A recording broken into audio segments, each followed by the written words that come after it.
Chapter 8. Fear was the most powerful weapon possessed by the Stasi. David Cook, British author. Years ago, Mama and some other women in our building used to garden in a small patch of dirt behind our apartment.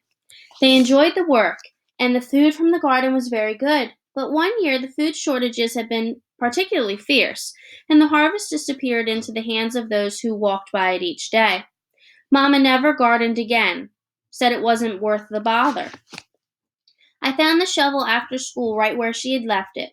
It was tucked in a forgotten corner of the basement, along with the things other families in our building had no room for upstairs.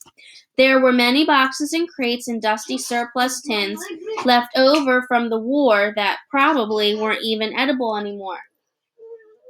Nobody ever went down there, though. The corners always stayed dark, and every time I came, it felt like the roof and dirt floor were closer to each other than the time before. Although my instinct was to leave the basement as soon as possible, I forced myself to stay and stare at the shovel, as if another hard look would somehow help me understand what Papa wanted me to do. Perhaps he wanted me to encourage Mama to start gardening again, or for me to plant one myself. No, I didn't think that. He had pantomimed the lyrics for digging, not for planting.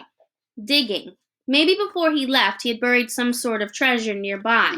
Papa must be worried about our family, and of course he would want to take care of us. Well, he didn't need to worry. Fritz's after-school bricklaying job helped us with money. Sure, we didn't have a television, but Anna did if there was anything I really wanted to watch. Most of our entertainment came from Fritz's record player, which was good enough most of the time. And we had no Trabant like other families, but it was okay to walk where we needed to go. And besides, there were ugly cars anyway. Still, if Papa had some sort of treasure buried in the area, I wanted to find it. I hoped to see him again at the viewing platform soon so I could try to figure out where to dig. Fritz didn't get home that night by supper, which was unusual. But sometimes his bricklaying required extra time at work, and so Mama and I didn't think much of going ahead without him. He would probably get back before supper was finished. This is better anyway. Mama's shoulders seemed heavier than usual, and just seeing them made mine feel heavy too. I had some very sad news at work today and wanted to share it with you in private. I set down my fork and looked over at her. I couldn't imagine what must have happened, and already a pit was forming in my stomach. Your friend Anna has an older brother, doesn't she? A boy named Peter? If she had not spoken another word, I would have already known how Mama's story was going to end. I wanted to press my hand over my ears, pretending if I couldn't hear it, then it didn't happen. But life never works that way, and all I could do was close my eyes and pray that I was wrong. Anna's parents got a visit from the Stasi this afternoon. Peter attempted an escape last night, hidden in a special panel of a car from the west. He was discovered before reaching the border and tried to make a run to the west, but they shot him in the back. In all the confusion, the students driving the car were able to escape, but Peter didn't make it. Mama grabbed my hand and gave it a squeeze. Anna probably got the news once she came home from school. The family has been allowed a day home tomorrow to mourn his loss, but this will be a terrible time for them. I thought you should know. It's a reminder to us all of what happens to those who try to escape. They die. Tears rolled from my cheeks, but I didn't care if Mama saw. I couldn't begin to imagine the pain that Anna and her family must be feeling right now. She loved her brother just as much as I loved both of mine. Losing one of them would feel like my world was coming to an end. Fritz would feel awful too. He'd feel guilty for knowing Peter's plans and not stopping him. Wait, Fritz said no, and he still wasn't home. Why isn't Fritz back from work? I tried not to sound as worried as I was. After all, he had been late before, but not often, and Fritz had said nobody knew Peter's secret but him. What if Fritz had tried to escape, too? Although she had only the smallest understanding of why my face was suddenly flushed and hands were shaking, Mama said she knew I was upset and asked if I needed some time alone. I left the table and practically ran into Fritz's room. I had half expected to see a note on his pillow, too.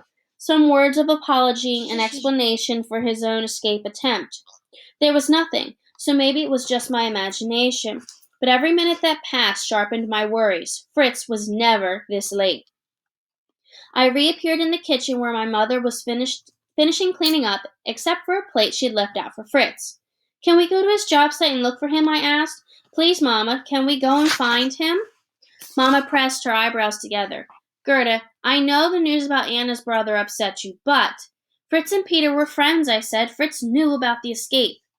Without another word, Mama set down her dish rag and hurried to get a coat. Minutes later, we were outside, pressing through the busy city streets deeper into East Berlin, where Fritz had been hired to help lay brick for a new building. So much of Berlin had been destroyed in the war, and even now, 20 years later, piles of rubble were still strewn about the city. The government was rebuilding as quickly as they could, but it took a lot of resources to maintain the wall. Their second priority was rebuilding public places or areas near the border that were meant to show the world how superior our system was. It was behind the glossy scenes that everything remained in ruins.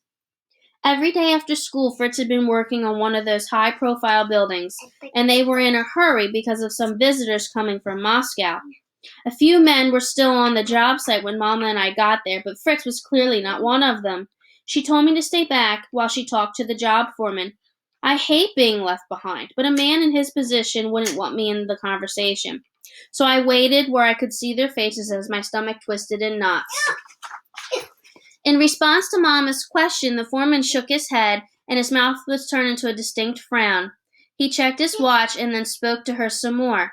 Even from here, I could tell that nothing he had to say was good. Where was Fritz? I wanted to scream. Why were they just standing there talking? Finally, Mama's back stiffened and she clutched at a handkerchief in her fist, but she only nodded, looking as if she wanted to scream too. The foreman reached out a hand as if he might try to comfort her, but Mama stepped back, said a few more words, and then turned. Without speaking, she grabbed my hand and yanked me into a walk so fast that to keep up with her, I almost had to jog along. Where is he? I asked. Mama, where? Hush. Wait until we get home. The walk to the job site had taken less than a half hour, and though we were moving much faster now, it seemed like hours before we finally entered the safety of the apartment building. I asked again what the footman had said, but by then it took all Mama's efforts just to hold her emotions together. She didn't say a word until we were inside our own apartment and her trembling fingers had locked the door behind us. Then she collapsed onto the ground and sobs poured out of her.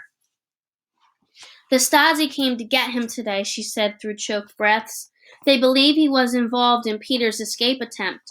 They took him away. What will they do to him? I once overheard Papa telling my mother that he wasn't afraid of anything except our secret police.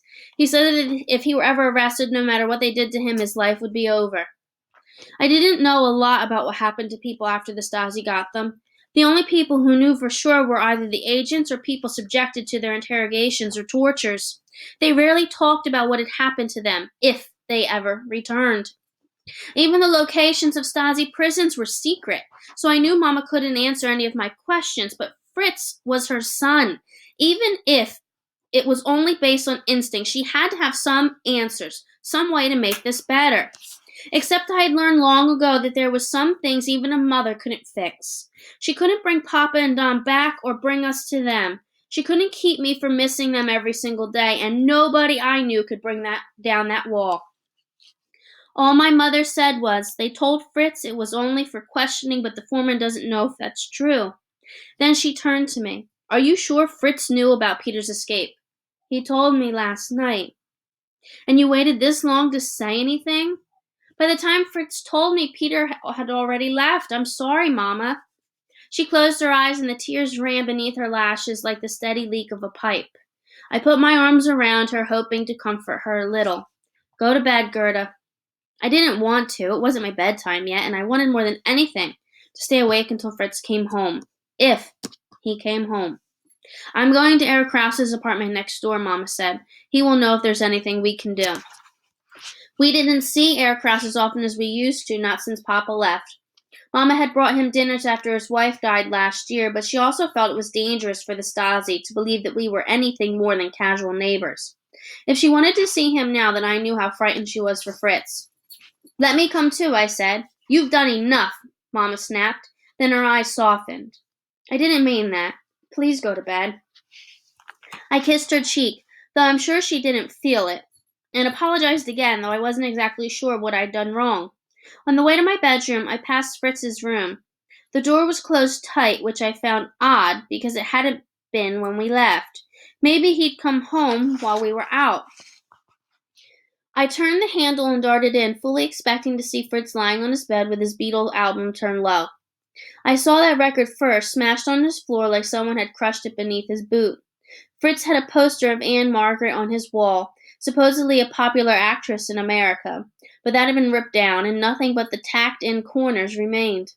The rest of his room was in disarray, with drawers pulled out and books thrown onto his bed, but nothing else seemed to be damaged. The Stasi had been here. They had stood right where I now did, and maybe gone through our entire apartment too, although it should have shocked me more. Somehow this too seemed normal. I told you to go to bed, Mama called from the front room.